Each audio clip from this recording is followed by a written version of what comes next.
खबर है नाज़रीन तव्हां सां शेयर कयूं पिया पीरवसण मां पीरवसण भरिसां क़दीमी क़ब्रिस्तान ते कब्ज़े ख़िलाफ़ ॻोठण ने एहतजाज कयो आहे। अब्दुर्रहमान फुल जी रिपोर्ट मूजिब पीरवसण भरिसां ॻोठ मोहम्मद ख़ान इस्लामीअ जे रहवासियुनि पारां ॻोठ जे क़दीमी क़ब्रिस्तान ते कब्ज़े ख़िलाफ़ एहतजाज कयो वियो, सख़्त नारेबाज़ी कई वई आहे।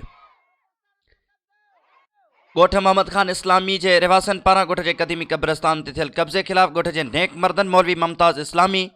मौलवी मोहम्मद ख़ान इस्लामी, ज़हीर इस्लामी, अनवर इस्लामी, मीर हसन इस्लामी जी अॻवानी में सहाफ़ियनि ॾाढो एहतजाज कयो वियो आहे, नारेबाज़ी कई वई आहे।